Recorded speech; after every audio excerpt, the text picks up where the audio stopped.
የሻምፒዮንስ ሊግ የሩብ ፍጻሜ ጨዋታዎች ዛሬ ቀጥለው ይካሄዳሉ። ዛሬ ምሽት በሚደረጉት ሁለት የሩብ ፍጻሜ ጨዋታዎች እንግሊዙ ሊቨርፑል ከሜዳው ውጪ ከፒኤስጂ ጋር እንዲሁም ባርሴሎና ከአትሌቲኮ ማድሪድ ይጫወታሉ። በመጀመሪያው ጨዋታ ከዚህ ቀደም 6 ጊዜ ተገናኝተው 3 ጊዜ የተሸናነፉት ፒኤስጂ እና ሊቨርፑል የሚያደርጉት ጨዋታ በጉጉት ይጠበቃል። በጥሎ ማለፉ ቼልሲን በሰፊ የጎል ልዩነት ያሸነፈው ፒኤስጂ አምና ከሊቨርፑል ጋር ተገናኝቶ በመለያ ምት ማሸነፉ ይታወሳል።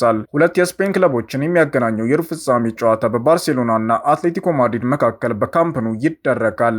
ሁለቱ ቡድኖች ከቀናት በፊት በላሊጋው ተገናኝተው ባርሴሎና 2-1 ማሸነፉ የሚታወስ ነው። ባርሴሎና በሜዳው ባደረጋቸው ያለፉት 25 ጨዋታዎች በአትሌቲኮ ማድሪድ ያልተሸነፈ ሲሆን በአንጻሩ አትሌቲኮ ማድሪድ በሻምፒዮንስ ሊግ ከሀገሩ ክለቦች ጋር ከሜዳው ውጪ አሸንፎ አያውቅም። ሁለቱም ጨዋታዎች ምሽት 4 ሰዓት ይደረጋሉ። ፒኤስጂን ማሸነፍ እንደምንችል ማመን አለብን ሲል ቨርትስ ተናገረ። ፒኤስጂን ማሸነፍ እንደምንችል ማመን አለብን ሲል የሊቨርፑል ተጫዋቹ ፍሎሪያን ቨርትስ ተናገረ። ቡድኑ ዛሬ ምሽት ለ90 ደቂቃ በጋራ እንዲፋለም አሳስቧል። ለ90 ደቂቃ ጉልበትና ቁርጠኝነት ያስፈልገናል ያለው ቨርትስ ካልሆነ ግን እድል አናገኝም ብሏል። አክሎም በአስቸጋሪ ሰዓት አንድ ላይ መቆም አለብን፣ ጨዋታውን እንደምናሸንፍ ማመን አለብን ነው ያለው። ፕሪሚየር ሊግ በጣም ከባድ ሊግ ነው። የትኛውንም ቡድን ሊያሸንፍ ይችላል። ሻምፒዮንስ ሊግ ግን የተለየ ነው ሲል ተናግሯል። ስለ አሰልጣኙ የተጠየቀው ቨርትስ በአሰልጣኙ አረን ስሎት እምነት አለን ሲል ከአሰልጣኙ ጎን ነን ብሏል።